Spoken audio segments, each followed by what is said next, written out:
Good afternoon. We are going to call together the Hood River White Salmon Bridge Authority regular meeting at 2:00 on July 8th, 2024. Let the record show Oregon Commissioners Fox, Babbitt, and Polson are present, as well as alternate Thomas. On the Washington side, we currently have Commissioner Anderson and alternate Wilson. I don't see anyone else, but we do have, oh, and there's Commissioner Keithler. So we do have 6 members present. We will move on to the agenda. Are there any changes to the agenda? No, seeing none. I would take a motion to approve the agenda. So moved. Second. It was seconded by Commissioner Babbitt. Any discussion? Hearing none. All those in favor signify by saying aye. Aye. Aye. Aye. Milo's there somewhere. The motion carries. Aye. All right, we'll move on to the approval of the minutes from June 24th, 2024. Everyone had Wasn't right. Sorry. Any objections to read them yet, but I read them. Move to approve minutes from June 24th, 2024. Second. There's a motion and a second. Any discussion? Hearing none. All those in favor signify by saying aye. Aye. Motion carries. We will open it up for public comment. Is there anyone online or in the room who would like to provide public comment? I'm not seeing anyone. We will close public comment. We will move on to the executive reports. Co-chair report. Commissioner Fox, give an update. I'll give an update later on the current bridge. Good enough. All right, we'll move on to the project director update. All right. On the grant agreements, just an update there as we don't have any update. We are continuing to answer questions on the RAISE grant with FHWA headquarters. So today they asked what the contract values were for Kiewit and HNTB, so I sent them that information. Hopefully that will get processed soon. and the bit we were expecting right after the holidays. Yeah. Right after the holidays. Yeah, I'm not giving you any more recommendations. Okay. We can ask Jim Kolb. I think he just signed on when he does his report if he's heard anything, but I have not heard anything. Yeah, the intel we got was not good. So, Well, I mean, it could be off by a day. And you the treaty, the treaty MOAs, those are currently on hold while we work through some NEPA updates due to the change from concrete to steel. So we're meeting with, there's members of the NEPA team that are meeting with FHWA and ODOT to reconcile those modifications and the process that will follow for those modifications. And as part of that, they've kind of paused things until that description gets redone in order to be able to go out to the consulting parties and update them, which includes the tribes. They want to update them before they move anything forward on the change from the concrete beams basically to steel beams. So that'll continue. We're working on it this week. There's a meeting this afternoon with ODOT and FHWA and another meeting tomorrow morning with FHWA. So that should allow us to then continue to move forward with the activities. So, but in terms of what activities have been paused? The treaty MOAs. No, but specifically, what about that? Because it doesn't seem like 99% of the stuff has nothing to do with that. FHWA is in caution, wants to update the tribes about the change. Sure. Before they move forward with any other discussions with them. Because the treaty MOAs reference the 106, they want to make sure that they have coordinated this change with everyone. And there aren't other issues that they think they can talk about. No. So Hopefully we have this behind us by Thursday, Friday this week. Okay. So it's That's why we kind of a have blip. delay to us. That's Yep. That's a linear process rather than a iterative process. Yes. So just want to make sure everybody's aware that some things have been paused while we work through the description, project description update and design refinements. Has everybody seen the renderings? No, I just got those this morning. I didn't send them out. Not the brothers we got last week. No. Last week we got a comparison of the number of pillars with the two. No, this one's an artist rendering that kind of shows concrete versus steel. Yeah. Sitting back. Actually, the only difference that I can see is the color of the steel. The rest of it looks almost identical.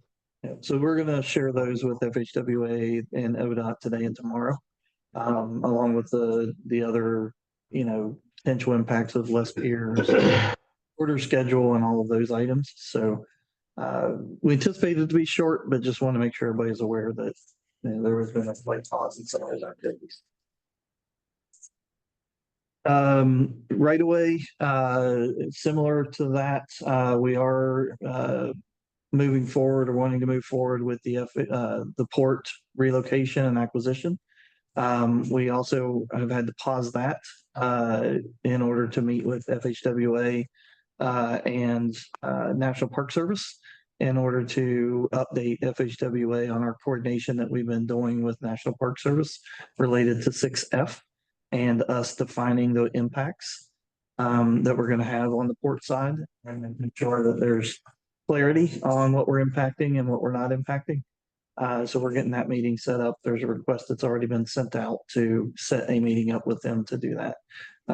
We talked to FHWA's right away this morning, and we are allowed to move forward with the interview process, which is the initial part of the acquisition and relocation process, but we are not allowed to move forward with an appraisal yet. So we will be scheduling something with the port, I'm hoping this week, or I'll make sure this week, to do the interview with them. And that'll then explain a lot of the process to the port so that they'll know kind of what the next steps are and what they're entitled to. So that'll be good for people to understand that. So. And that was it. Questions? All right. Hearing none, we will. I have a question. Yeah, okay. I'm wondering about the potential marketing that we're doing and I think we have an opportunity to really engage with our public officials based on the current state of a new bridge, just based on what our community has experienced. And I'm wondering if there's any sort of shift from the larger marketing plan we were initially given to more specific ideas on what we could potentially do to increase engagement with people who are maybe calling their congressional districts and senators to get the money out. I don't know if there's any discussion about that. The whistle.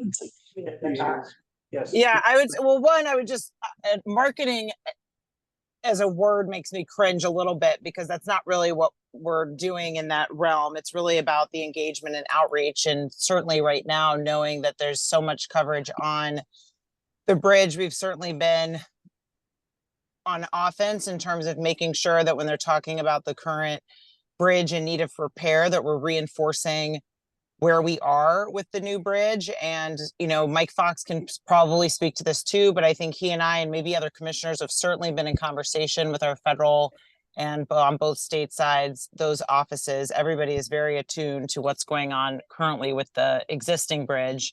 In terms of a plan to activate like a specific call to action right now to our electeds about the need for money, I mean, that's something that we had already been identifying. No, I guess is the best answer to your question of have we put something out there with a specific reach out to Representative Helfrich or to Senator King or to our partners in this moment.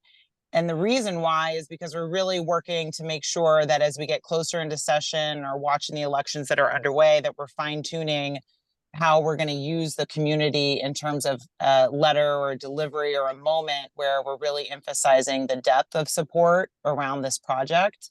But I also would say that that's, not set in stone. And I think, it's on the agenda today as an action item, but we've been having more conversations about our approach to government relations and want to get better organized internally because we realize how aggressive we need to be in 25 out of necessity.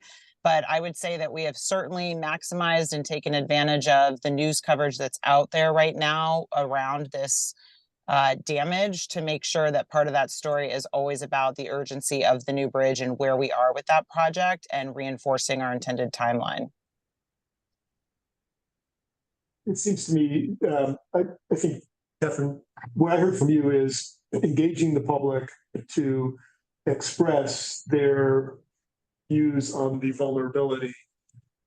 And I'm not sure if Marla, I think, was addressing the communications to our representatives and to the two states and the feds. Is that, do you?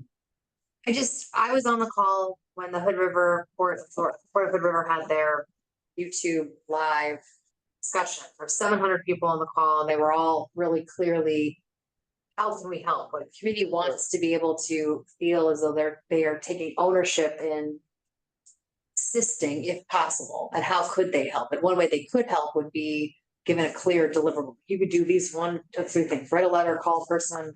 I was wondering if there's been a discussion on, there's an opportunity, maybe it's not marketing, but education or call to action of those who are involved and want to be part of this opportunity. I think we had a really cruddy thing happen to us, and people want to feel like they can actually help. And there's a chance that we could actually get more involvement from. Yeah. So to that, yes, we have been doing that. And we gave an update on the projects page. Obviously, a lot of what we're also doing is reinforcing where responsibility lies here, because what we don't want to do is be seen as the person answering questions that really should be going to the port as the owner of the current bridge. But we have been trying to catch people, give them an update on where the new bridge stands, and get them over into our lane, which is about the new bridge effort.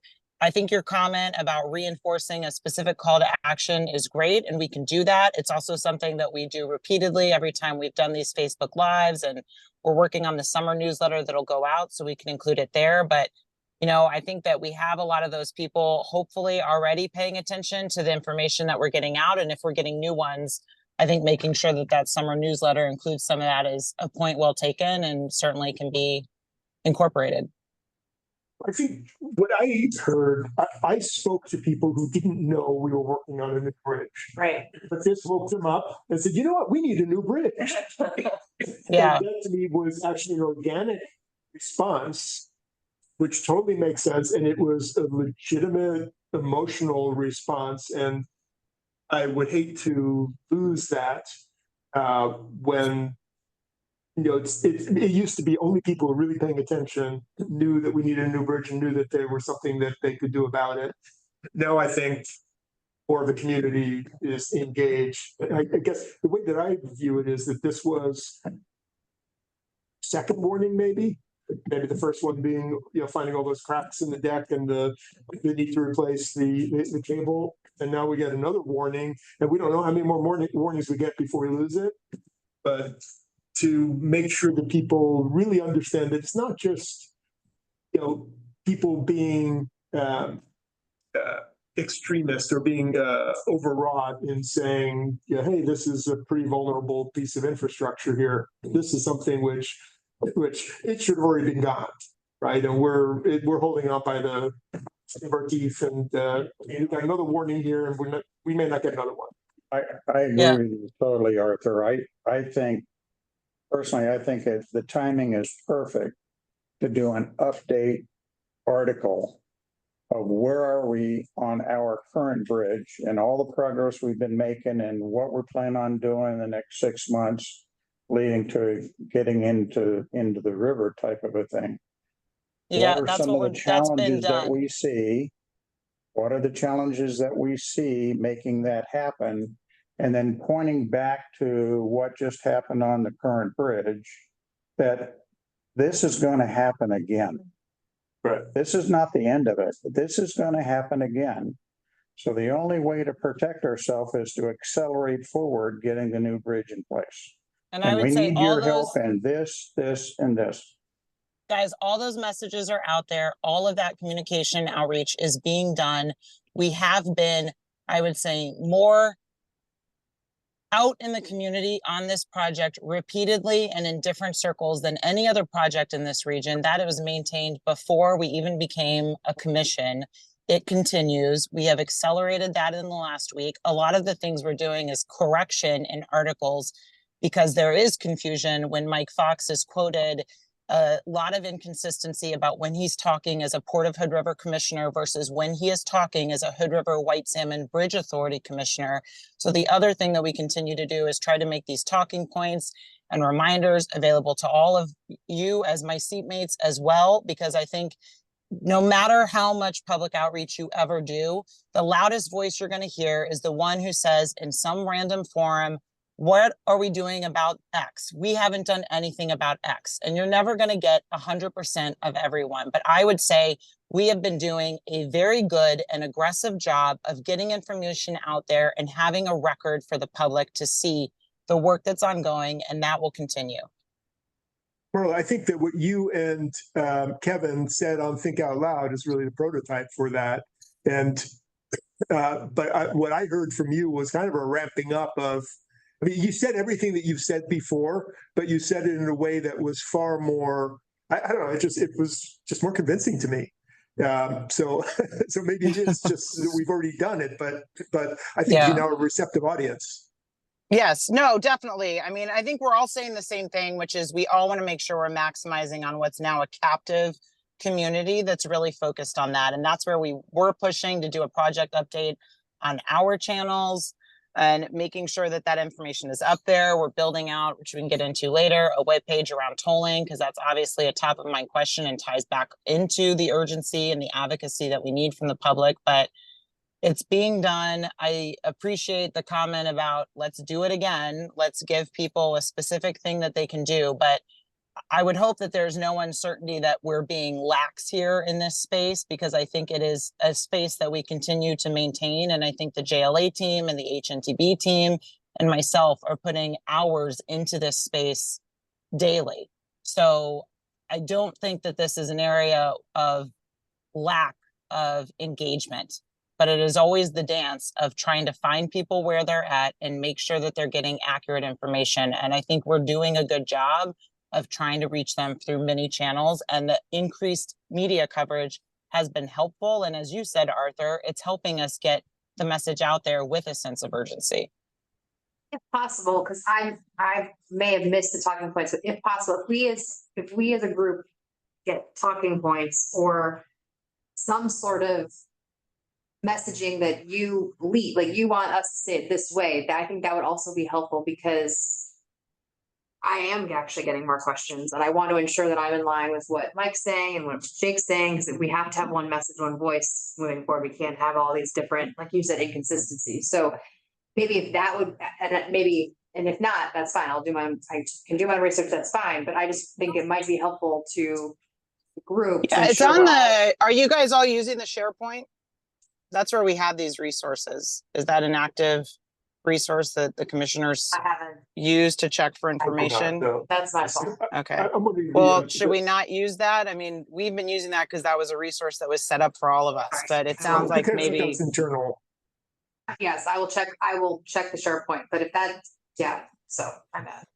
But also, have we distributed the link to the Think Out Loud piece? Because I think that just listening to the 15 minutes of that is a really good summary. And so maybe we can get that link out. I know I got it just through, I subscribe to that on my podcast, so it thinks of me automatically, but I think it's pretty easy to find. But I think an answer to the original question, the answer is yes, we are using this to the advantage that we can, but the impact on the current bridge is not enough. Like if it went down, it would be one thing, but right now it's being repaired. But we have talked to all of our senators, all of our legislators, and the community at large has been calling them with their concerns as well. And there's nobody that's a decision maker that's not well aware of it. And so that's not where we're at. We need money for the new bridge. And that isn't necessarily something that the legislators can do. They can write their letters of support, but usually this goes through grant programs that have their own system. And, we still get letters of support. So the fact that those communications happened as soon as the accident happened, or as soon as the incident happened, I should call it. That wasn't communicated to everybody. I know because I called and asked questions, so I'm not sure that everybody understands that that all the partners associated with the federal and state government were immediately informed on what the change in status was and what the risks were, et cetera. Well, and they were calling us, because they were hearing from constituents and they were calling us saying, do we need to come down? What do we need to do? We'll be there. And some of them did, in fact, send representatives down to the port office. They were with us. They were with me out on the bridge. I did get a call from ODOT within 15 minutes. So And ODOT was at our first meeting too. We did reach out to the RAs and contacts at ODOT and WashDOT as soon as we had information. Right, so I'm just saying all the commissioners need to know that. So now we do. Yeah. Okay. Any other questions? All right, we'll move on to our legal report. Mark. Hi, everyone. This is Jamie Pontek from Dakotas. I'm covering for Judy tonight. Some of this may be repeat for Mike's detailed report, but I'll go through it anyway.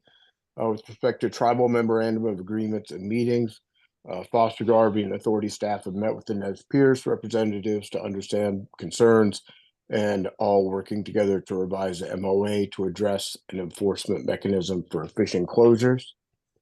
On the entity status legislation, we're aware, and as you all are aware, Foster Garvey is working with the authorities' lobbyists to determine the best means of advancing legislation forward.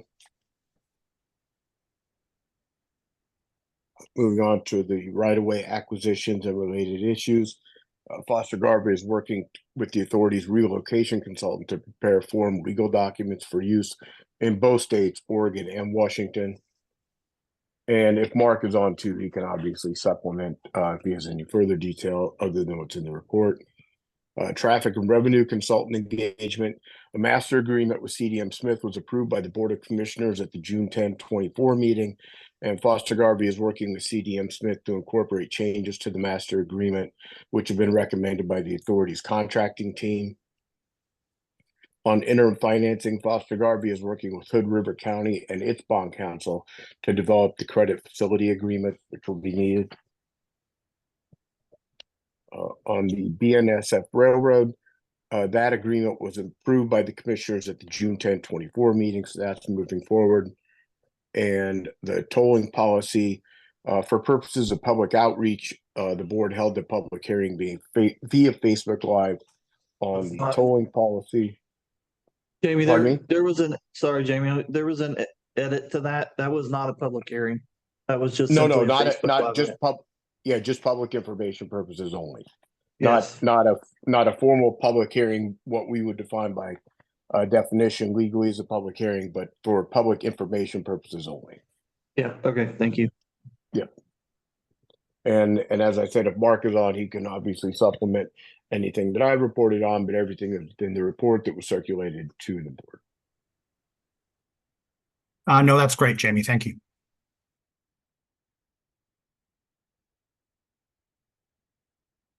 Hey, Mark, do you have any updates? I do not know. Jamie covered them all. All right. Okay, we will move on to our lobbyist report. If there's no questions of our attorneys. Okay, we will start with federal. We'll go with Jake and Jim. Thank you. Appreciate it. Appreciate the opportunity to be here. Mike, I'm sorry. I jumped in kind of midstream here when you were talking. I believe you were talking about the BIP announcement. You have any updates on that? I do not. I mean, we've been hearing that next week is probably when they'll be officially announced. What's that? We're just not sure what week is next week, but it'll be next week. Yeah.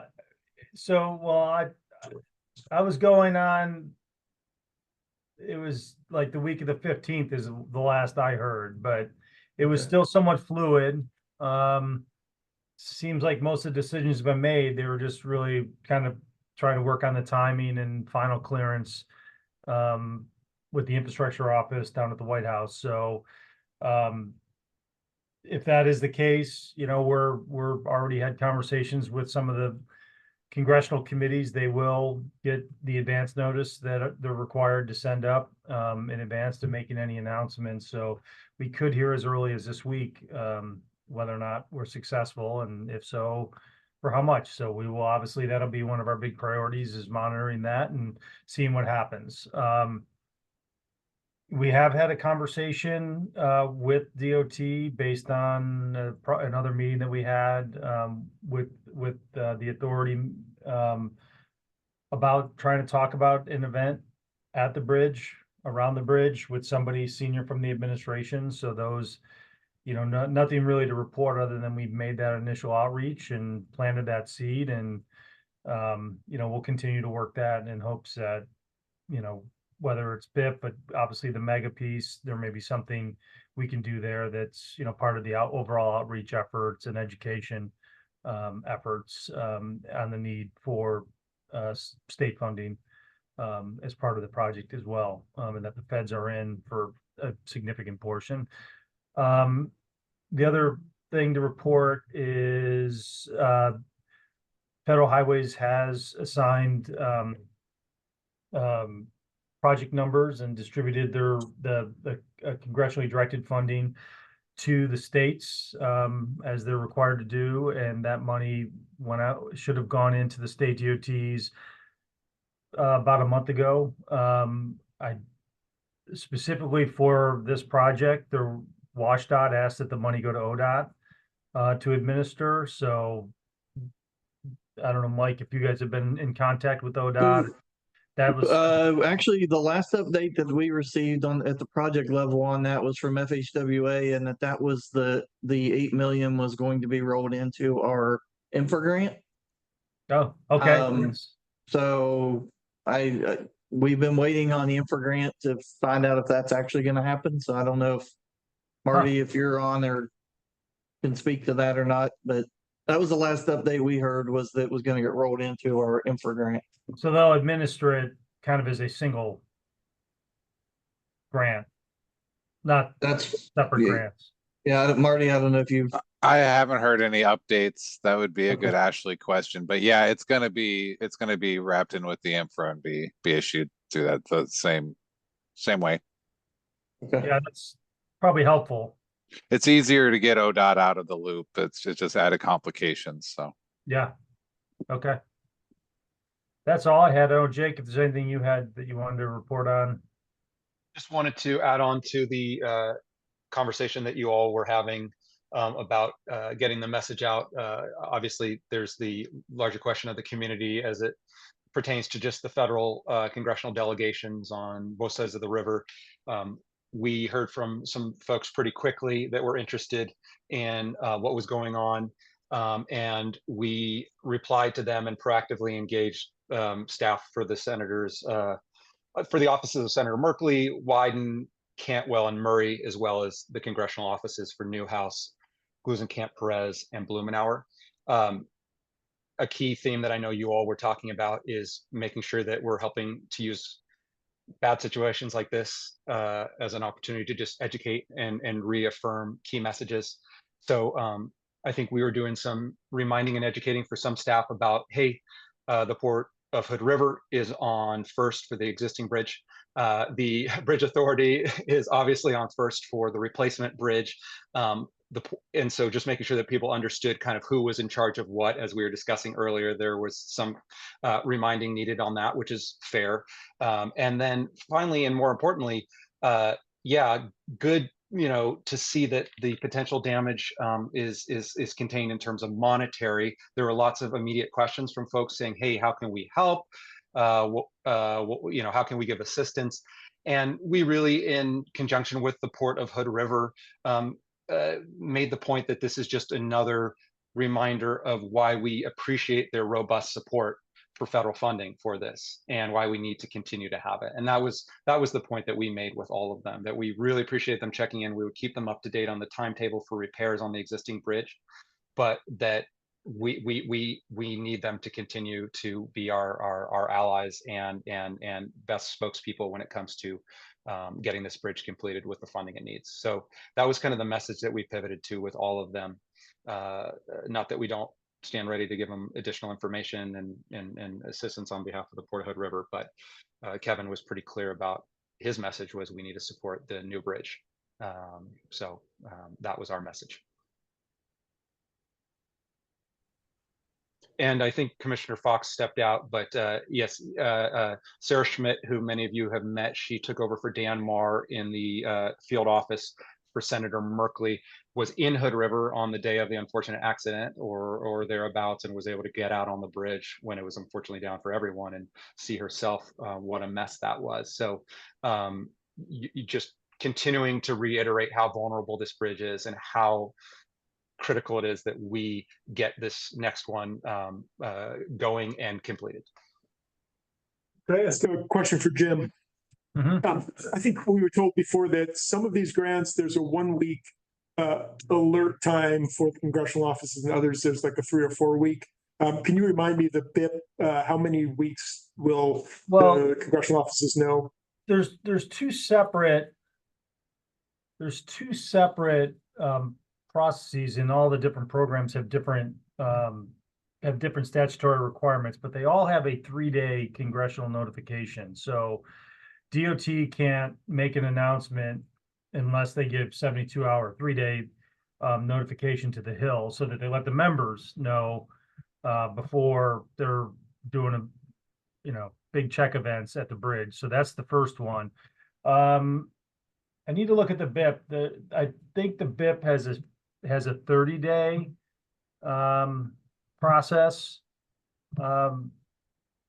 I confuse Mega. Mega has 60, I think, and BIP has 30 before they can actually move forward with trying to execute a project agreement and finalize the actual grant. But by that point, I mean, that's a procedural step. I mean, they've gone public with it. It'd be real hard for them to pull that back, or Congress to somehow disapprove it or something. I mean, it'd be really, so that's something that's just built into the statute, but it's never been an issue other than just the lag.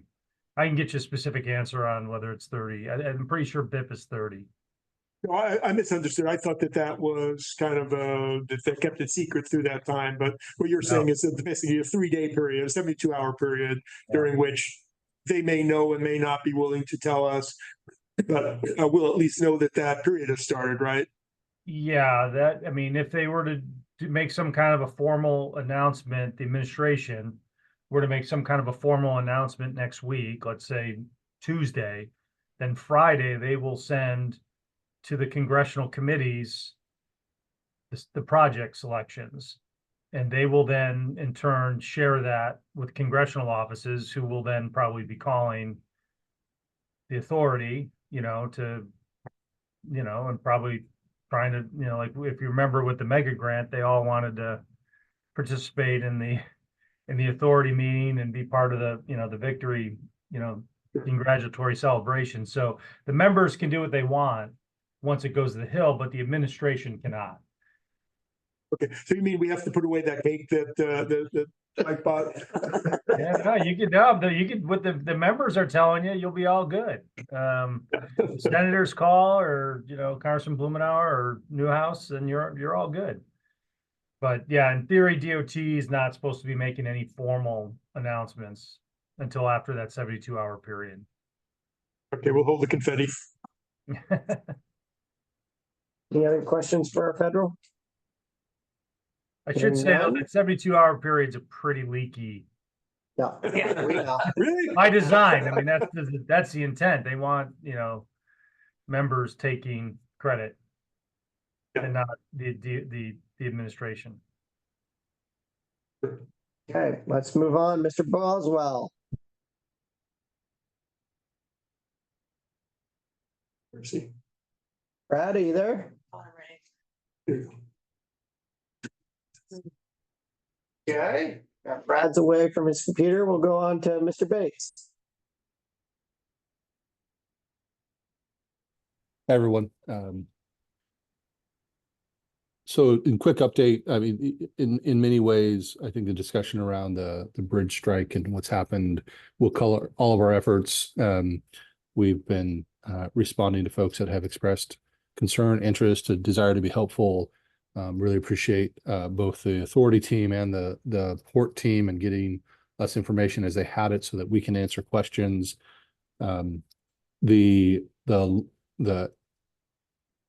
For us at some level, and I think the discussion around engaging earlier was really appropriate.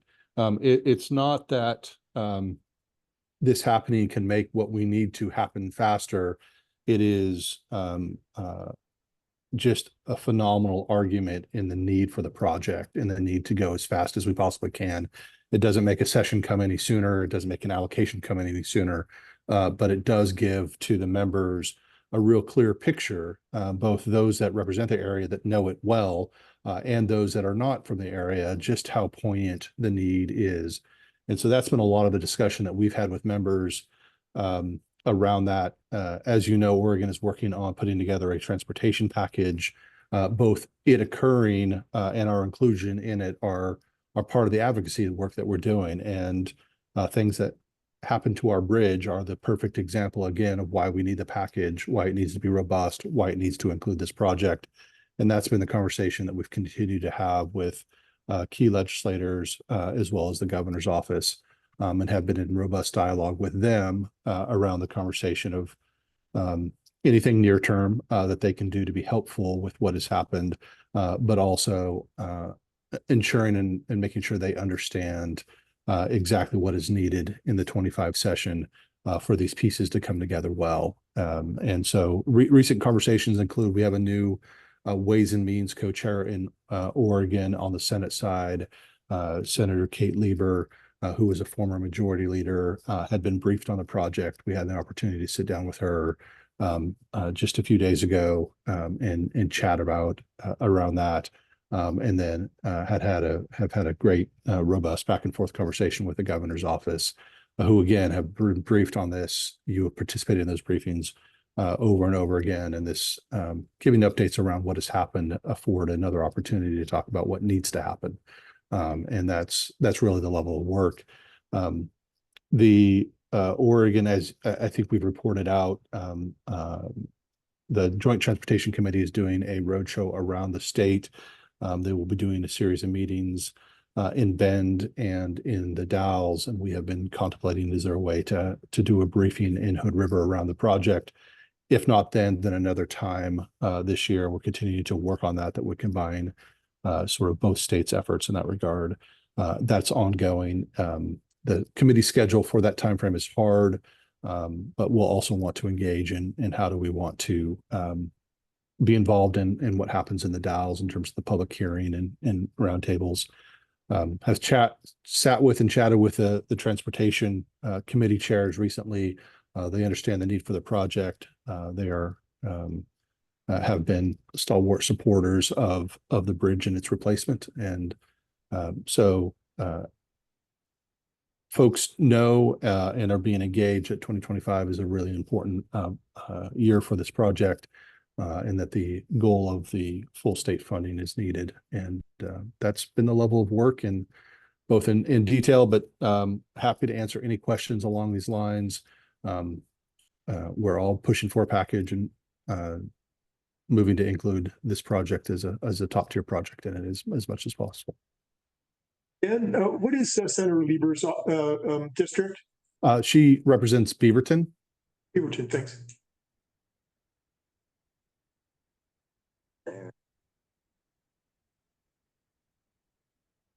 Brad says he can't get his camera and microphone working. Okay. Dan, are you feeling good about the governor's office and your discussion there? Or do you think we need to put more emphasis on that? I mean, I think the governor's office is informed about the need for the bridge. I think their focus has been, how do you get a package moving?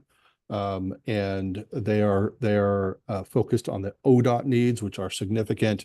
But I don't know that any more pressure at the moment is needed in that regard. Well received.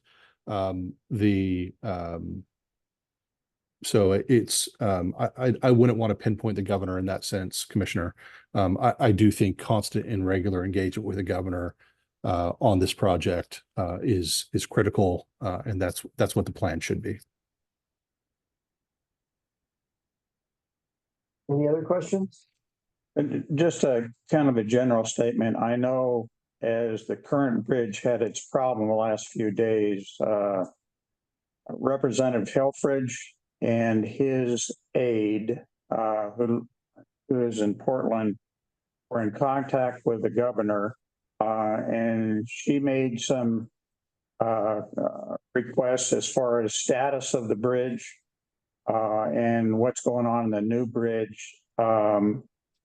We provided some information to his aide, and she was supposed to get back to me. They were going to have a follow-up discussion with the governor to find out whatever happened. And we offered we would be happy to go out there and meet with her.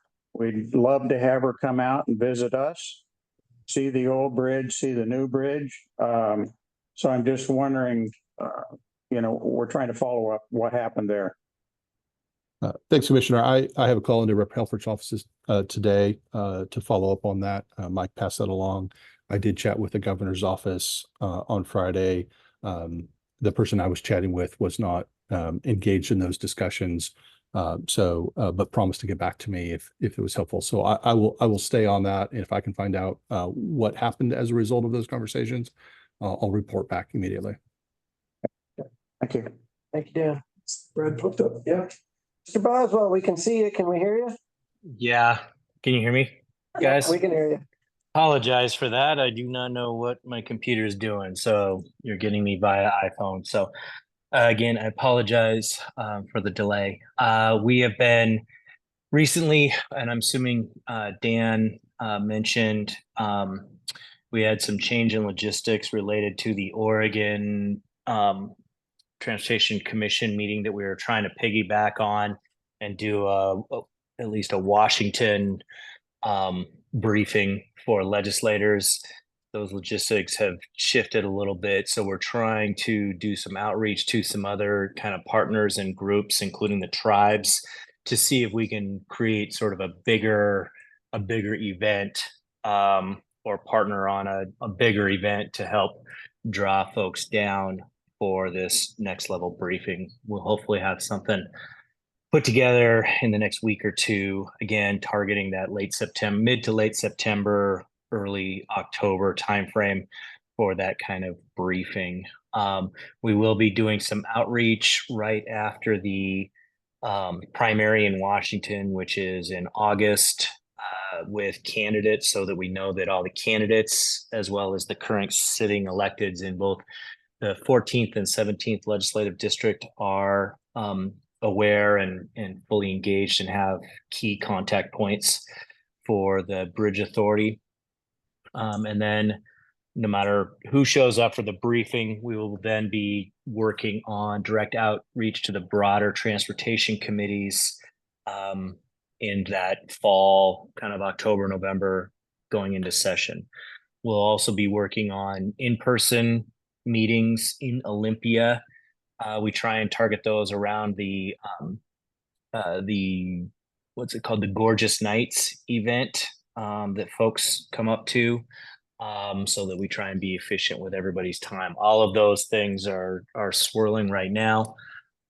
There will, I'm sure, be additional questions and additional efforts as more information comes out about this bridge, the current status of the bridge as well. But those are kind of the things that we are focused on right now. So I'll stop there and happy to answer any questions. Questions from Mr. Boswell? Not seeing any. Thank you very much, Fred. Okay, let's move on. Partner updates. Federal Highways, ODOT, WSDOT. Do we have anybody who would like to give us an update?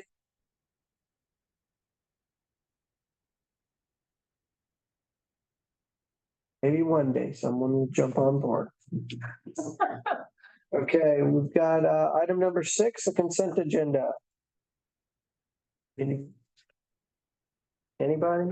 Takers? Move we approve the consent agenda. Second. There's a motion and a second on the consent agenda. Any further discussion? Hearing none, all those in favor? Aye. Motion carried. Motion carries. Funding and Finance Committee update. Mr. Paulson. Excuse me. Last few weeks, we've been having series of meetings and whatnot to dive deep into toll policy and whatnot, which is super fun. Please feel free to join us. So when evaluating toll policy, what we're doing is going through and evaluating what the ramifications be. The just to make sure we're all on the same page, what financing and toll policy that we've been using as status quo is the same one in the TNR study, the creditworthiness study, all of that stuff. So the conditions that are in those studies are the default that we're using right now. That's the modeling. Those are the toll rates that are the default. If there is any deviation from those deviations are what we're evaluating in terms of what's in the realm of possibility, what effects of those, or what will be the consequences of those on any creditworthiness, any fiscal consequences, what that means for our operations, administration, anything else related to the rest of the financials regarding operation, building the bridge, financing the bridge, etc. So we're evaluating those consequences and we'll come back with the recommendations once we've thoroughly evaluated all of those options. If there are any other conditions, or evaluations or things that commissioners wish us to evaluate with staff, ideas, let us know so we can vet them before we bring back a recommendation. For example, an idea that's been kicked around by a number of people have been discount programs, unlimited passes, those sorts of things. That's the kind of things that we're going through and vetting to make sure it makes sense for us even to entertain in any form or fashion.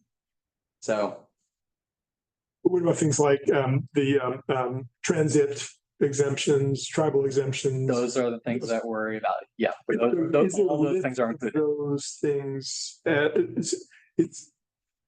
is there some neat place we can see the description of what this default is that you've described and what the other possibilities are that you've evaluated? The default is in the TNR study. Okay.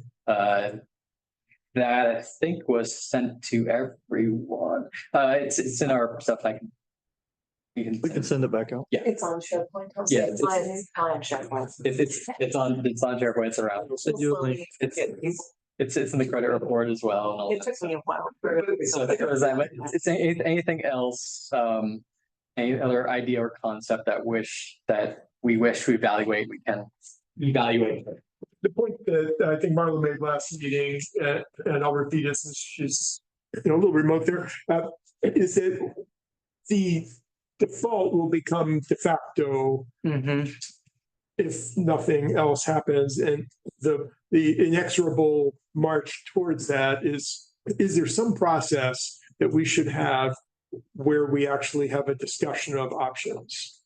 Yeah, as a commission. Yeah, and part of my job that I was tasked with is to evaluate those options to see if they are even feasible before going to that. Because if they're not feasible from the get-go, then what's the point? So you think that you know all the possibilities and you're doing some rough ground truthing of them, and then we can have a broader discussion? I do not know the universe of possibilities, but that's what I'm worried about. All of the possibilities that come to us, we can at least evaluate out of the stuff that we are aware of or know at the time.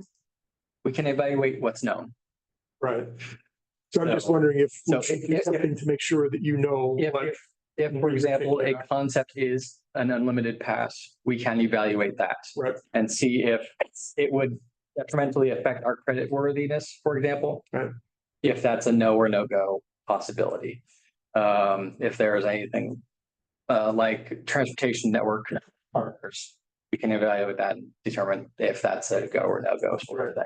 Right. I'm just wondering if there might be some way to sort of formalize that list so that we as commissioners are comfortable that you're vetting all the things that we could imagine.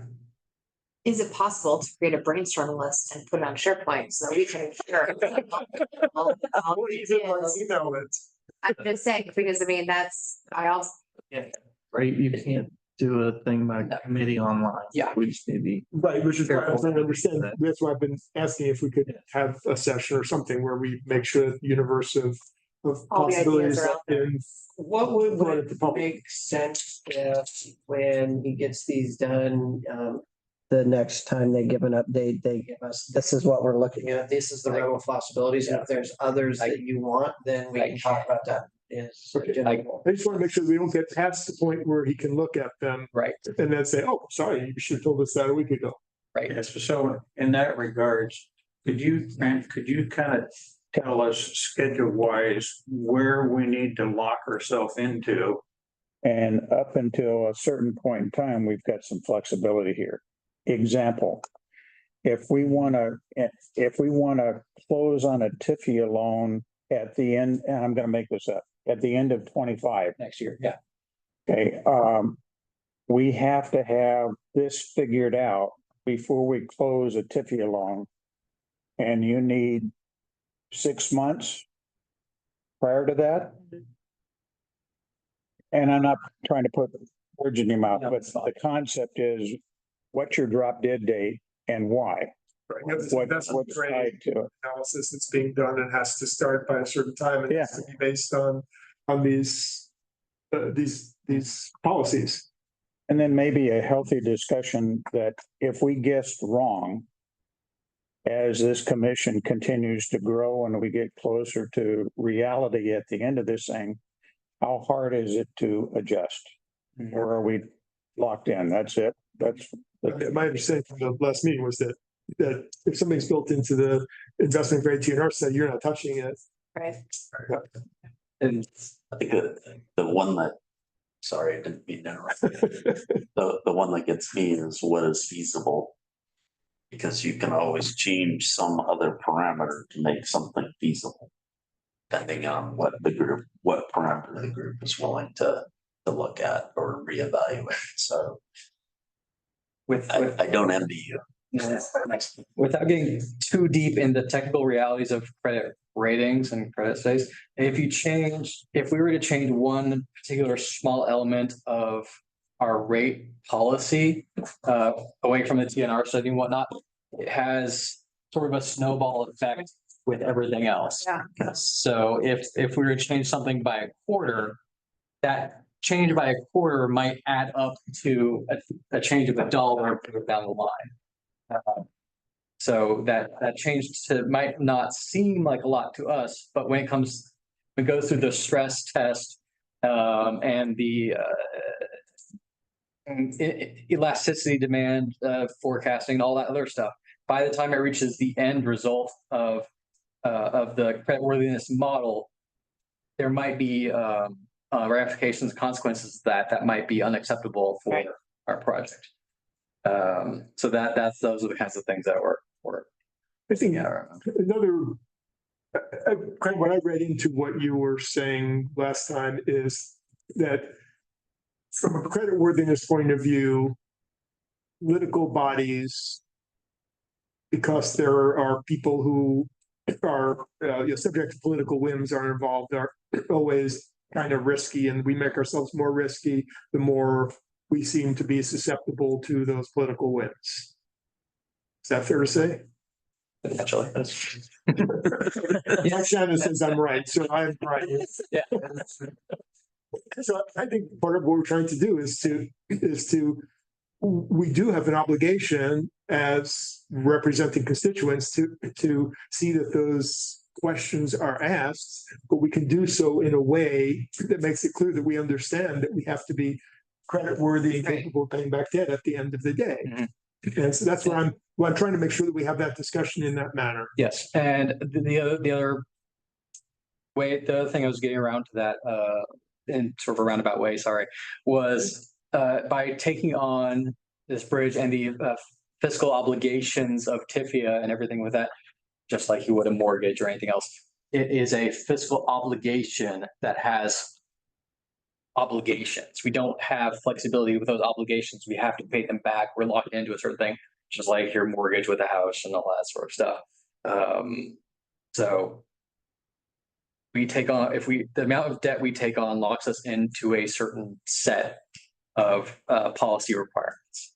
And I think, Grant, we're planning to bring the policy back to the board for maybe an initial review on the 22nd, right? So there would be an opportunity at that meeting for the board to weigh into, yes, did you consider options? And if we didn't, we could go back and do that at that point and then bring it back to you again. Yeah, keep hoping Marla will jump in because I know she had a lot of opinions on this. Marla, are you there? And I've been keeping that tally and have been bringing those things up that have been brought up around this table. Okay. Yes, I'm here. So is that adequate? Are we going to be able to cover all the issues, or are you satisfied with proceeding that way?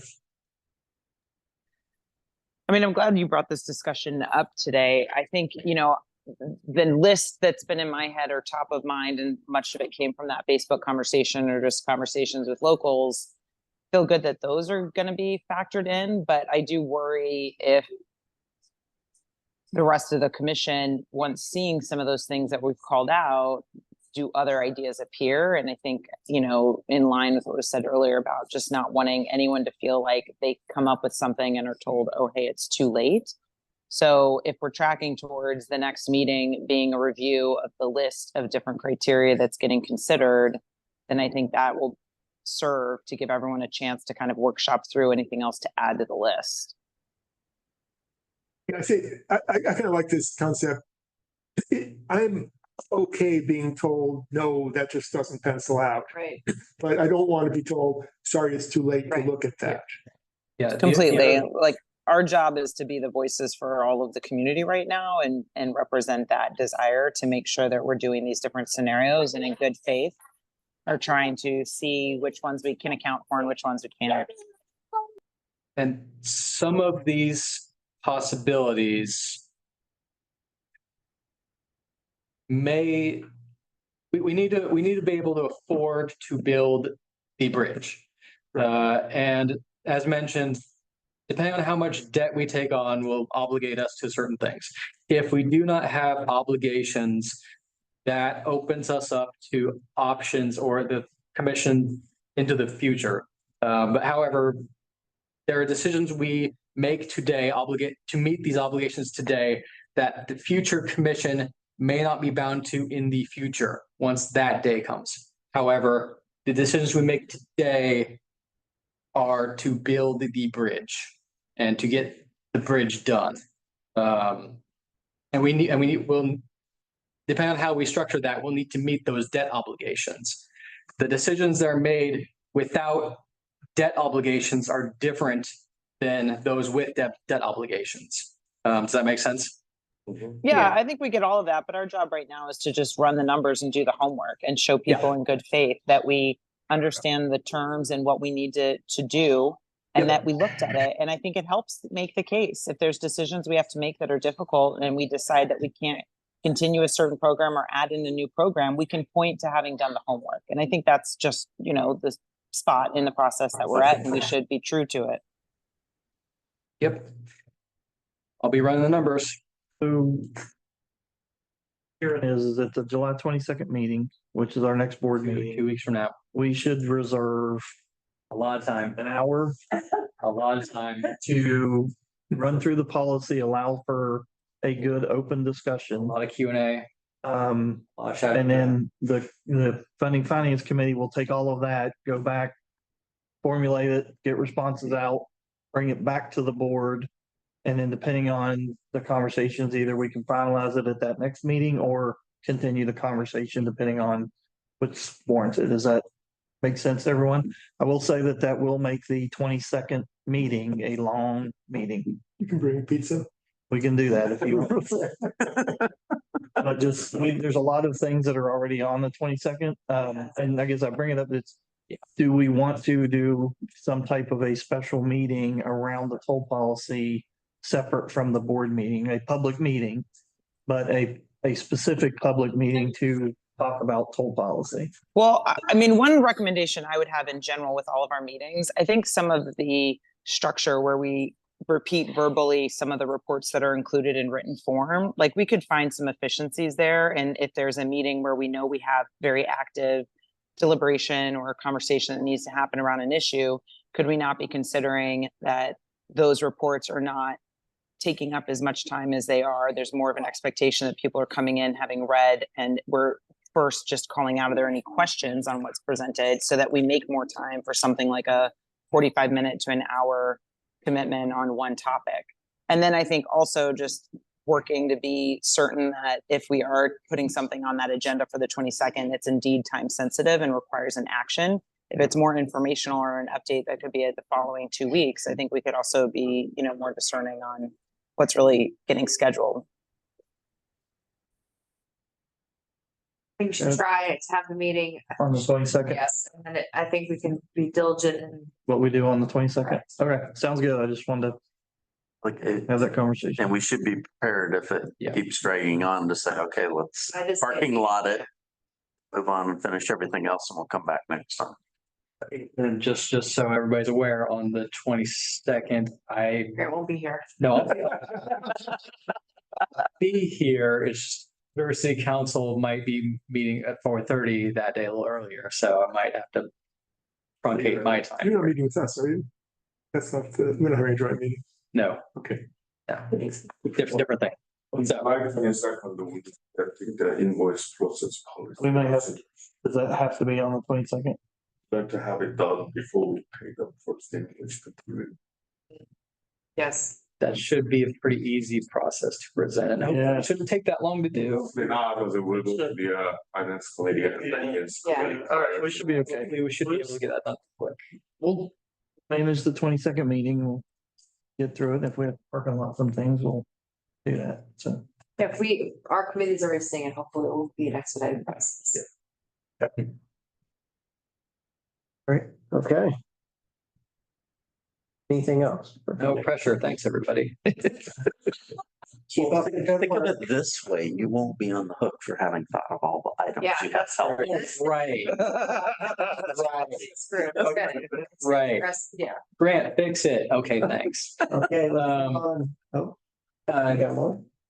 Mike, please help me get organized with Carrie and everybody and get all that stuff on. Yeah. we will. Okay. Got it. All right, we're moving on I to won't the push that. engineering and construction, talking about moving quickly. I think this is the longest it's ever taken us to get to engineering and construction. So what I thought was going to be a quick meeting, you never know when it'll go off the rails. Mike has stepped out, so Mr. Wilson and and Ms. Thomas, give us updates. No, go ahead. We haven't had a meet, we hadn't had a meeting since our last meeting. We had sit down this earlier today, but nothing that we haven't already talked about, And Mike honestly. reported on that Yeah. pretty thoroughly, so. Yeah, and when we get the informational stuff, we'll do a bridge update. You show us a picture today, though? Of what? You said you had an artist render it. Yeah, let me get it. Yes, I will. The SharePoint. While he's working on their aesthetics, do you have an update? Bridge aesthetics, the draft memo is out, committee is reviewing it. We're looking for their comments by the 11th. Those are supposed to come back, and then we've got about 10 days to turn that around into a final memo that will go out to the broader team. And then that gets reviewed through August, and then the final product delivery is August 29th as of right now. That's our schedule. In a nutshell, trying to be quick. So you plan on delivering the memo to the planning director for Hood River County on the 29th of August? We could probably do that. That Eric? Yeah, he was wondering when he should expect that, so. Okay. Where did his name come up in conversation just the other day? He will be working with the Gorge Commission on the permit. Is it? Sorry, maybe it's the wrong place in the meeting to talk about, but has it been resolved? There's the question of whether Hood River County would be doing the review of the parts of the bridge in Clickitat County. The controversy concerning that, is there a status on that we need to? I thought that was resolved, but I will have to go back and look. I think it was resolved. There were comments from outside groups. Georgia. Yep, and the Orange Commission said, no, we're gonna let Hood River do it. Yeah, I haven't heard that. And that was what Christina said when she was. I think she actually had them resolved that way. Oh, good. I didn't know that. I think they did, yeah. Okay, and we'll leave the rest of engineering because I know Mike had something he wanted to say during that. We'll move on to. Get a bridge update, the current bridge update, I think, right? Is that when he was going to talk about that? So, He told us he was going to give us the bridge up. Yeah. At the beginning of the meeting, he said he was going to give us an update. We're gonna do that under informational. understood, okay. Okay, we'll move on. Governance, administration, and operations. Yeah, so the only thing that I think is worth reporting here is the issue that we already talked about, which is now listed as proposed as an action item, A 9A1, which is that the communication has now happened between Mark and Dan. So that meetings will start to happen and discussions will start to happen to see how to get this issue before the legislature. The issue being how we treat it as a corporation with regards to tort claims is the big one, but some other minor things like budget law. But yes, minor things like budget law.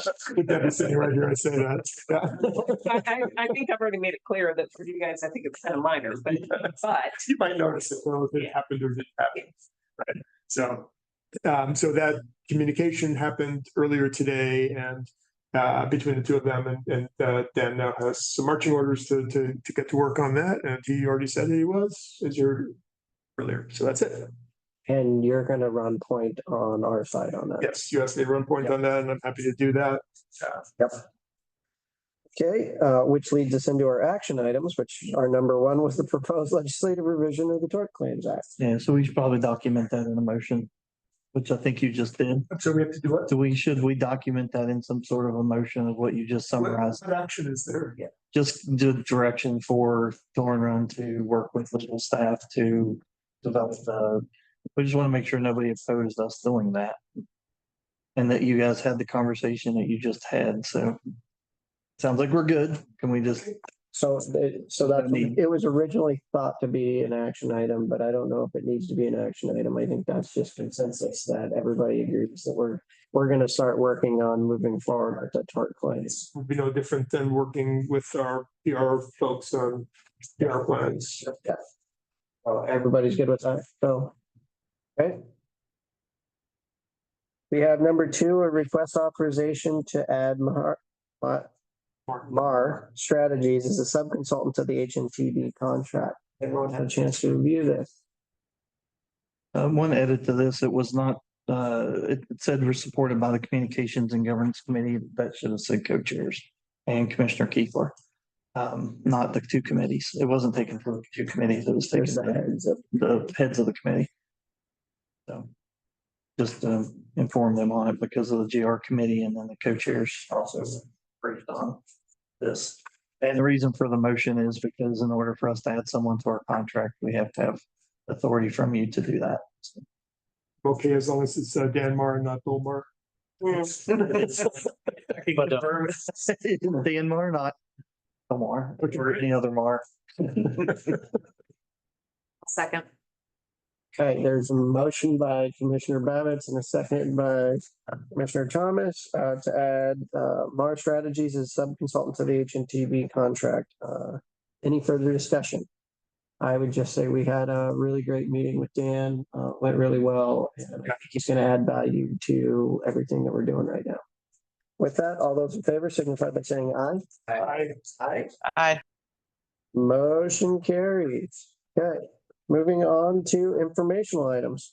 we provided a risk register in your packet. Any questions? I won't go through those. I'll just, if there's any questions, any of them. Yeah, I just, we're going to get update on the reserves, the impact on the reserves, the bridge closures. Well, that's something we should worry about. So. Yeah, well, I was gonna address that if we want to go ahead and jump to the total revenue report that I put in there. But we're definitely going to see some impact on that.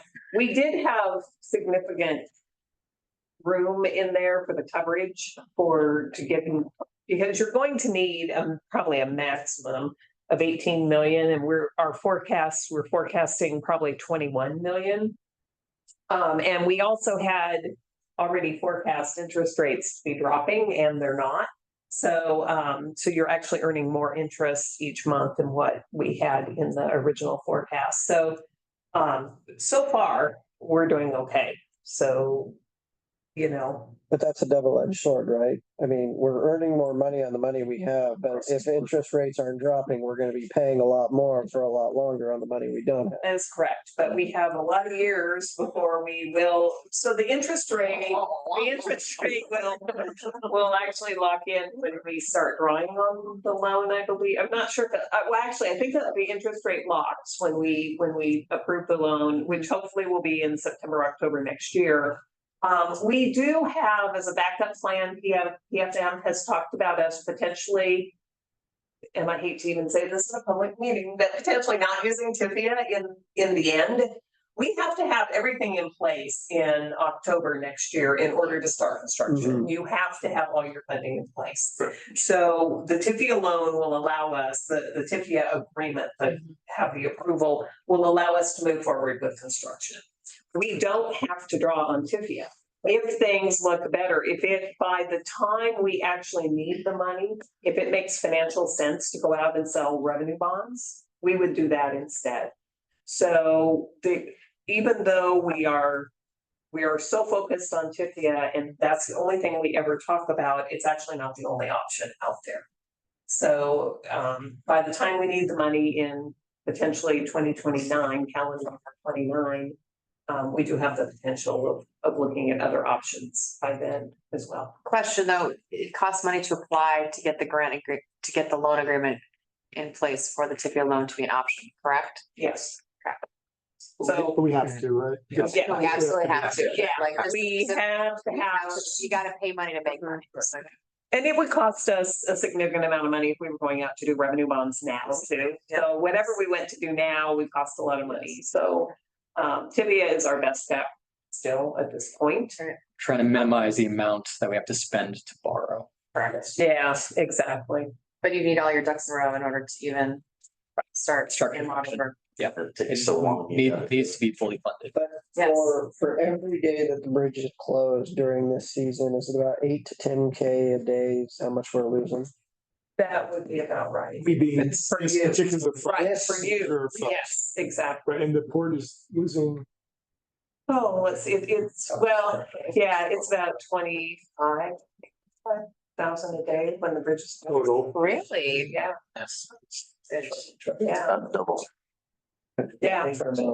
Yes. And so part of that also is money, so the 8 to 10K is for this reserve fund, and then there's additional funds that are going into the bridge repair and replacement fund, which hopefully will be able to be expended on the new bridge. Yeah. If we're lucky, there'll be something left. Guarantee, yeah, there's no guarantee. Yeah. Yeah, no, but that's 25K, that includes the money that goes to us though, right? Yeah. Okay. Yeah. It has to, because I'm just. Right. Yeah. No, that includes that's what we're losing in total. It's about 10 to 12 for you guys and about 8 to 10 for us. Yeah, in that range, yeah. Fair to get. And is that something that there's a possibility of getting reimbursed from the insurance agency? It is, we are putting together, that is included in our claim. Yes. I was working on that just today. Oh, fun. That's probably really fun. So the port is the piece of that, which is the reserve fund, the port is collecting on our behalf. Right. Do we have to take action to be part of the, claim. Plan. No, you do not. okay. Thank you for That doing was a that great for us.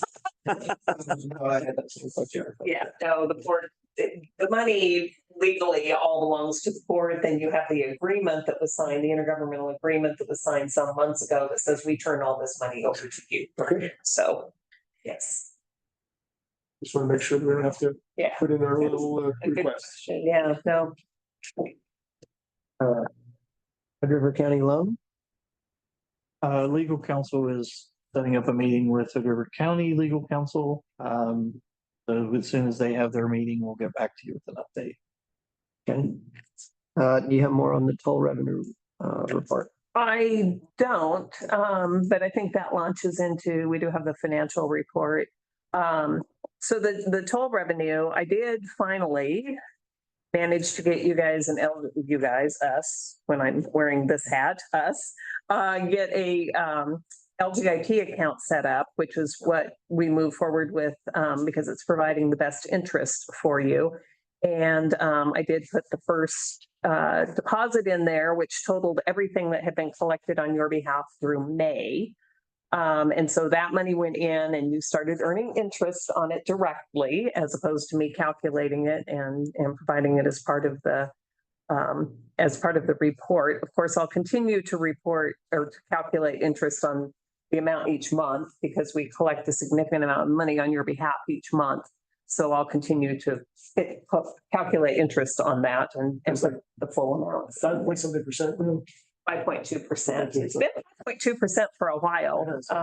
Yeah, so that's been holding steady. The LGIP tends to lag the rest of the economy, and so we'll probably be getting pretty good interest even if the Fed's cut rates. Because the LGIP is invested in a lot of stock. I mean, they're very wide. That's one of the nice things about being able to be part of that is that they don't have the restrictions that local governments, and it's good that local governments have restrictions on what they can invest in.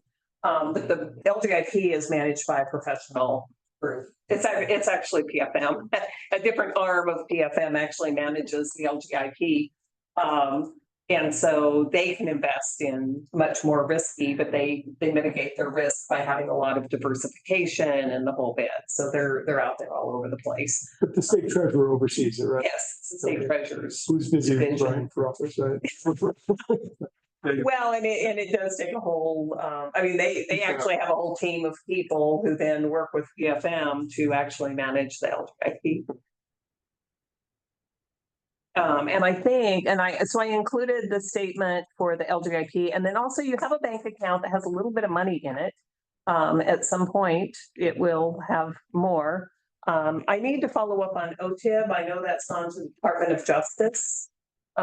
It was approved by ODOT. It had to be approved by ODOT, and then it had to go to the Department of Justice. And I know that they forwarded on to the Department of Justice. So I haven't heard back those since then. So I will get a hold of the person, my contact there, and find out when we can expect that. And then that money will be deposited into your bank account to start paying invoices. So one follow-up on the toll revenue question.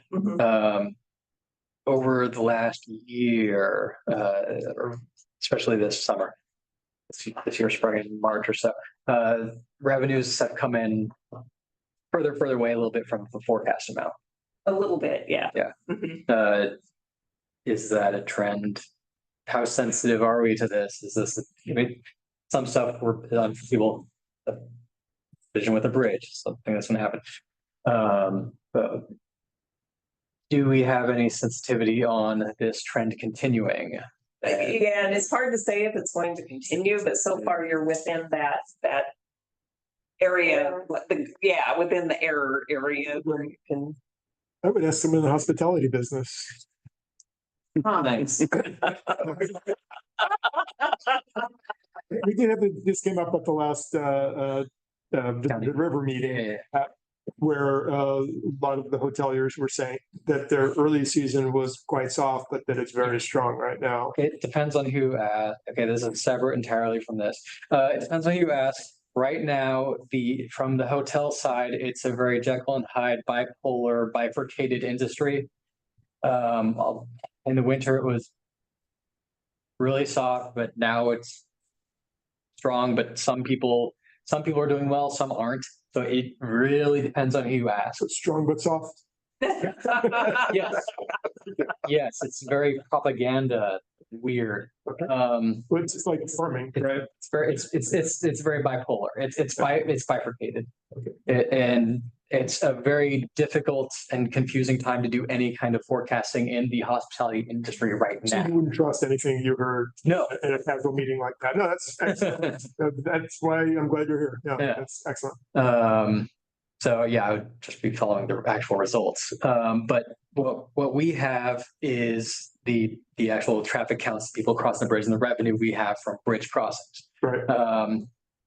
Last fall, over the winter, we were at mid 90s, 90%, high 80s.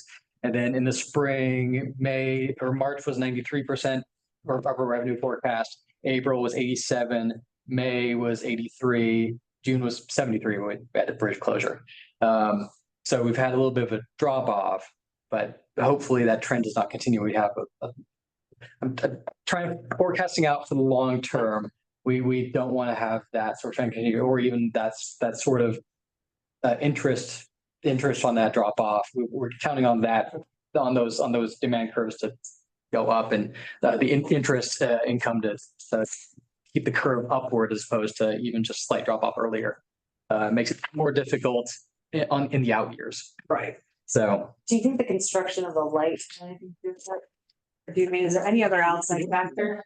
that was downtown Hood River. Oh, yeah, I no. just, because the numbers you saw, if you think about what's going on, it just seemed that locals were a little bit. They weren't crossing it like, right, it wasn't as much crossing. I'm just wondering, now the bridge closure and. In the hotel world, occupancy is less, but revenue is more, depending on which one. So sometimes it's the other way around. So it's. But I think what you're saying is that trend continues. We were going down before the bridge strike. Right. We've had weather issues. I mean, this has just it's been crazy compared to the prior year, because we do a lot of analysis of why was January this year lower than January a year ago? Well, we had horrible weather. That's the thing, we need businesses closed. We're counting on hitting our forecast. Right. So we're hitting our forecast. Are we to the point where we're making any forecast adjustments? Yes. That's those are the questions, and that's the thing we need to ask. Do we need to make any forecast adjustments? Do we need to adjust for any sensitivities in that regard? Is what I'm trying to get. And I don't think we need to yet. What's always really hard with these is knowing, like, the weather, and it was a colder spring than usual. We are kiteboarding and windsurfing and all that is a lot later than usual for that. The bad weather over the weekend, the lack of wind over the weekend really kept a lot of people, from crossing over the bridge to come over again and go windsurfing and things like that. So there's a lot of ups and downs. Now we might have a great, I'm being optimistic here. We might have a great rest of the summer, and who knows? So it's really hard. I think we have such a short amount of history at the moment to really do any really significant forecasting on. And I'm not sure at this point what adjustments we would want to make anyway. I mean, we're really early in this whole process. So, I mean, it's good to be on top of it. It's good to be saying, if we're going to have an issue, we have an issue, but I would like to give it a few more months where we. One question I have is when we created the forecast, did we do any any forecasting for a downturn when we increase the bridge toll as less people would potentially cross, or they would bundle their crossing? And did we take that into account? A little bit. I left it flat basically, as opposed to having growth. Okay. For the first, year or so. What tends to happen, I notice with the bridge increases, is that it drops off the first month or two, and then it just starts to all come back. Yeah, people kind of get used to it. Also, agencies do that. Yes, you'll see an immediate drop, and then it'll come back. Because people just kind of get used to what the rates are now, and then it does kind of I mean, it's a hit when it happens, but then as inflation goes up, if you start comparing cost of crossing the bridge with, you know, a loaf of bread or whatever kind of comparisons you make in your head, over time, those things get, you know, the bridge, that's always the concern, is that there is no inflation adjustment for the bridge tolls in the current system. And so whereas, you know, the cost of going to the grocery store and the cost of buying gas and the cost of living just continues to increase. So things kind of even out in people's minds, I think, and it just does seem to like come back up. So there is that impact also that we're still probably dealing with a little bit, is the toll increase in September. Okay, well, for everyone else, we'll just have to keep an eye on it. Yeah. For compounding reasons going forward. Thanks. That's all I. Any further questions? Okay, right-of-way acquisitions. This is just an offer, Foster Garvey offered that if the authority would like, they could do a right-of-way acquisition process training for you. Just kind of what you're going to be seeing over the next year as you do some transitions or transactions on the right-of-way front. So if you're interested, we can set something up. If you all are comfortable with where your knowledge is on it now, we won't.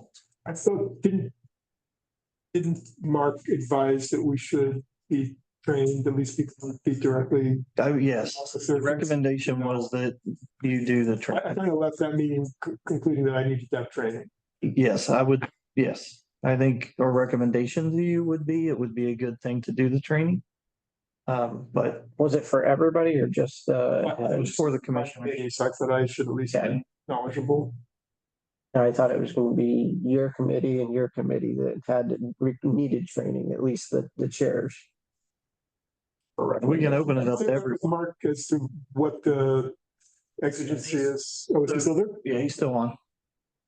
Yeah, so my thinking was that the commissioners may be approached by landowners. And you know, and you may want to have, you know, some information about how the process works and how you know, how to deal with questions like that come to you. And so that's why I thought if you're interested, that we could make the training available to commissioners. We only have one landowner that's not a public agency that we're dealing with. Yes, but that doesn't mean others may not approach you for stuff. But correct, you only have one actual private landowner right now. It's just, at least I think that the training is going to be, don't say anything to anybody about it. That's fine, but I'd like to have a lawyer tell me that. And then I can say, I was told by my lawyer not to say anything to anybody about that, and you're anybody. Okay. Why don't we open it up and those who want to be able to attend out of the group of 12 can attend? It sounds like this is relatively brief, right, Mark? It's not, we're not talking about a full day session. We're talking about. No, 10 or 15 minutes plus questions kind of thing. Just a brief outline of how the process works and what your role is. 4 hours, right? Just spend 10 minutes talking about. Yeah. I know. Did Arthur kind of hit it on the head already? We just do it. Don't talk to anybody, don't say anything, keep your mouth shut. I wouldn't respond to that either. Yeah. Okay, let's move on to the CDM Smith kickoff meeting update. Debbie, I don't know if you want to give an update on it. We met with CDM Smith. We talked to them about the traffic and revenue, getting them off the ground. I don't know if there's. Yeah. Share was just more to make everyone aware. Yeah, and a lot of what we talked about is actually what Grant already talked about with the toll policy, because that's kind of what is driving the timing on the toll policy, is the fact that CDM Smith has to know what are they, you know, when you talk about traffic and revenue, well, what's your toll policy? Who's going to be crossing the bridge and who's going to be paying to cross the bridge, and what are they going to be paying to cross the bridge?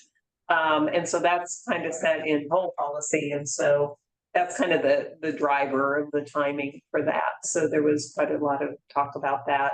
You know, it's my idea of the putting the bucket out and say, pay what you can afford. That might not work well.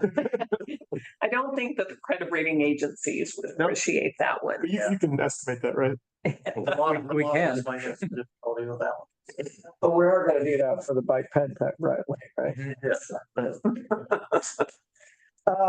Before we, Actually, seriously, I was gonna bring this up earlier, I decided not to, but I changed my mind. On the bike ped thing, I do get asked on a regular basis, are you going to charge for bike ped? And the quickest answer that I have, I said, no, it's always been the policy not to, but also that there is no way to have electronic tolling of bike ped because there is no license plate, et cetera. So is that a fair answer? it is possible. Technically, I mean, you have to. we have not pursued that. Hey, my this God, is Marty, trying to say Federal license. Highways. The raised grant wouldn't allow you to put a toll on I that. was gonna See, that's the answer I was another hoping thing. for. Thank you so much. We have not, Perfect. yeah. That just There's- made it so easy. Thank you very much, Mark. You got it. Yep. I was Never answering thought the, about that again. yeah. That's great. But people asking, Yeah, I know. some people asking because they don't want there to be a charge. Other people say, well, it's not fair. They get to cost of free and I have to pay. I want an answer. We are not. It is technically possible at other places. We're not. I heard is Martin's gonna bring another 50 million to pay for the concrete for the whole bike ped lane. Thanks, Martin. Wow. Yeah, you got it. Just so you know, Martin, this meeting is recorded. Yeah. Nice. Okay, Commissioner Fox wants to give us an update before he has to run to his next meeting. Commissioner Fox. Yeah, just real quick, we sent out to everybody, should have received an email around Friday of last week, kind of the base case, what happened as of that time. Where we are today, there's a meeting going on right now, which is the kickoff meeting to start work tonight. Roughly the first 5 to 7 days will be on abatement of lead on the paint, which means they've got we're going to use scissor jacks to get up to the area. We're going to tent it off and we're going to basically remove it and then vacuum it up and then move to the next location. Once they've got the 6 beams done, we'll turn over and Kiewit will move in to start the replacement effort where they will remove bolts and so on that may be a little tough. We may be using torches and other things in their impact hammers. We'll remove them, put in the new plates. We're not going to paint it. We've actually increased the depth of the metal a little bit to cover rusting, wear, and so on. Because it costs a lot of money to paint it. Sure. Which just hopefully we'll have the new bridge and we won't have to worry about it.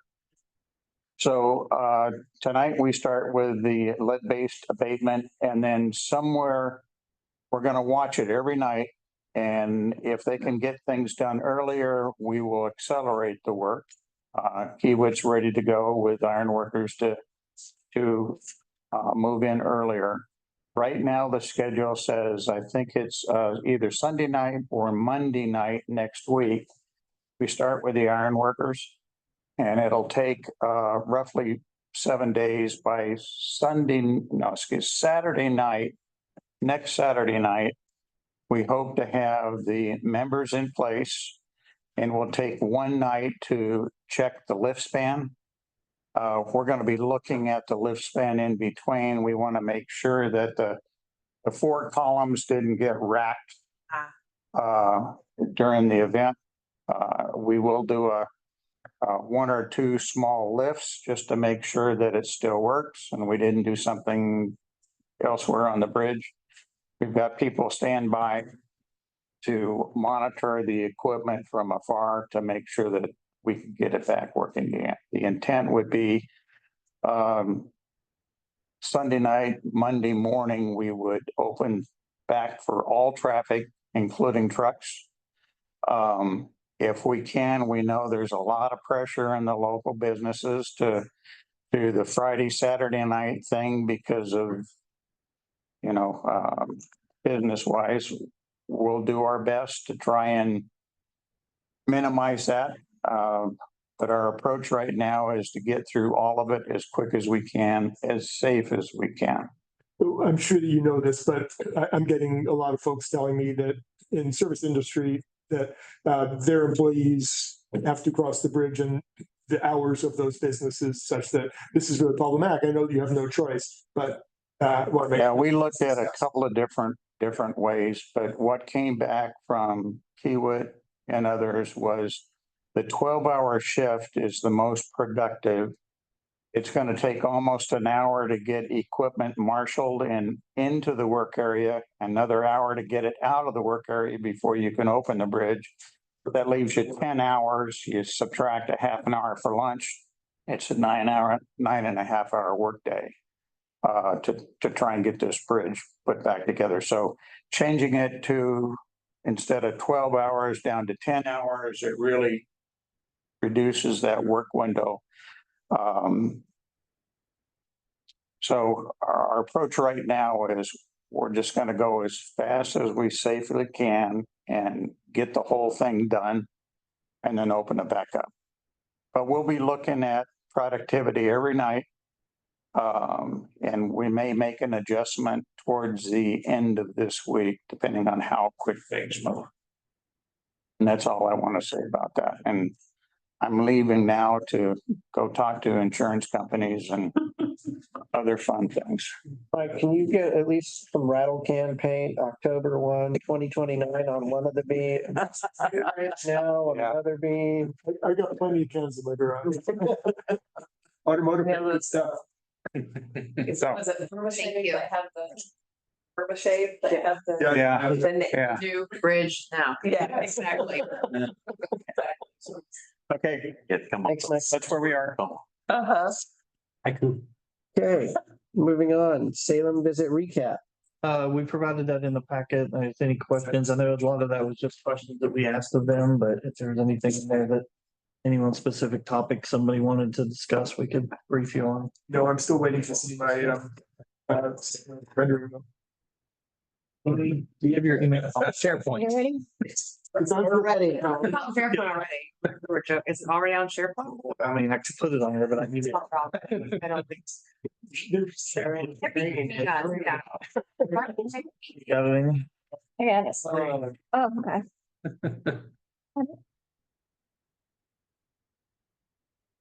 Make sure the desktop pops in. We do the training for real estate. Could we tag on a SharePoint training maybe? Can you do that in 10 minutes? Yes. Yes, I think that'd be a good idea. There's really not much other than signing in, and it's your same thing every time. Signing in the authenticator, all that stuff. If someone gets me a link, I can click it. Yeah, but you got that. I tried See, that. that's the. Zoom. So can you, why does that Why look? does that look straight? There we go, that's fine. Weird clouds. Those aren't clouds. That's a leopard We're skin. not looking at the clouds, we're not looking at the water. With that rendering, it's got leopard skin print instead of clouds. Clouds don't work that way. Straight. That's the cloud field that's been rotated into the wrong position. What? Okay, so, yeah. That's just the first one. I didn't know there were two out there. That's a long. You can't do that. That one on straight, can you? Yes. Huh. So Where's the rest of them? this is not 100% accurate, but it does represent the difference between concrete segmental at the top and steel plate girders, which is the real change. The piers will be basically the same between the two. The spacing would be the same between the two. So this is really just to represent a difference between the concrete support structure above the piers and the steel support structure above the piers. So The concrete deck would be the same on both. Lane widths would all be the same. The piers would be the same. Foundations would be the same. The only thing that's going to change is the brown part and the gray part. So I thought that I'm sorry, so the piers. Is not 100% representative of what's going to be built. They're still working on the pier design. This is just to reflect whatever would be on one would be on the other. is it likely that the pier design will vary? The concrete versus the steel? Not by much. If one, No. I'm talking about the environmental the impact. size wise, Right. no, they'd be relatively the same size piers, concrete versus steel. The Okay, so spans may from the- change a little bit so that there would be maybe one or two less piers. Right. But in doing that, the piers would be a little larger, so you may have 9 of the same size where you would have 11 of the same size. Okay. And so once you Steelberg is pick a, less piers. you pick a design criteria for one pier, and then all the rest of the piers are Basically repeat.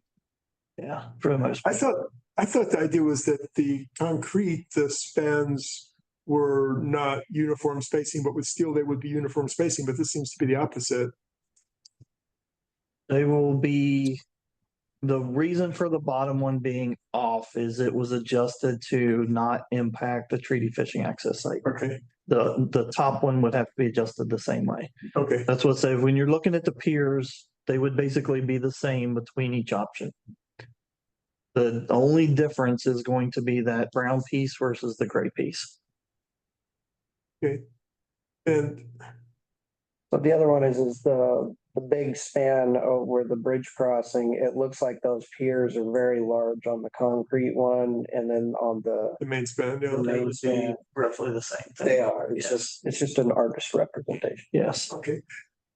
And there, that screening, that's the screening of the fishing area? That was a NEPA commitment to screen the treaty fishing access site from the roadway, so we had put that into the rendering.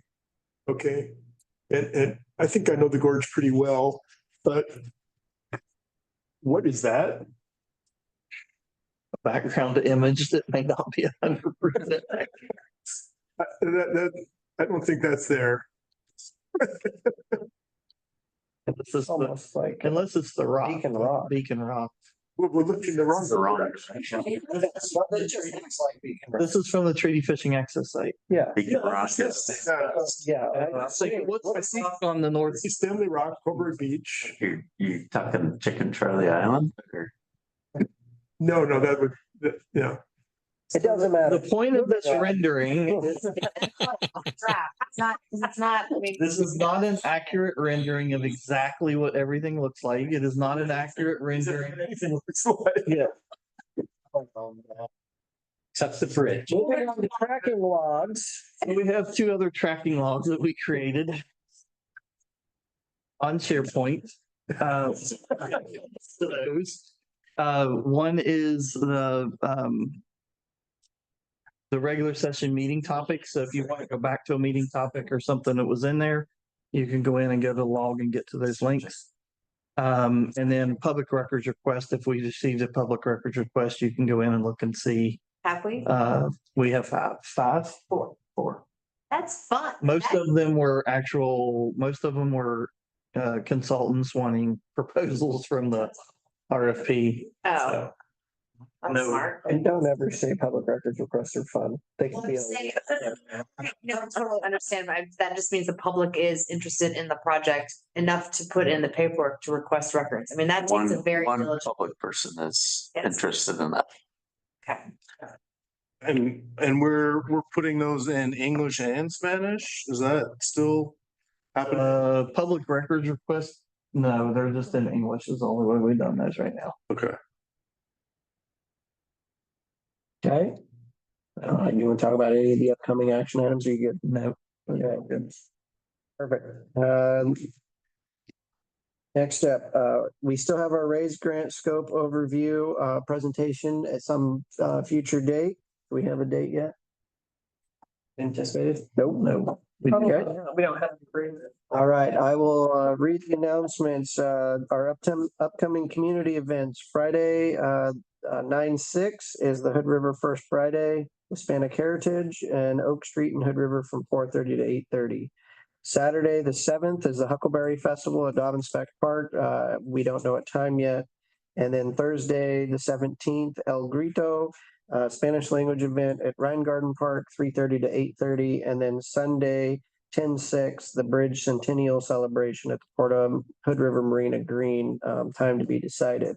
Our next meeting will be Monday, July 22nd, 2024. everyone will keep their comments on subject and to the point so that we can get through that because we've got some big things to discuss. With that, and that will be from 2 to 4. There will be no executive session today. And with that, if there's no other comments from the peanut gallery, I will adjourn this.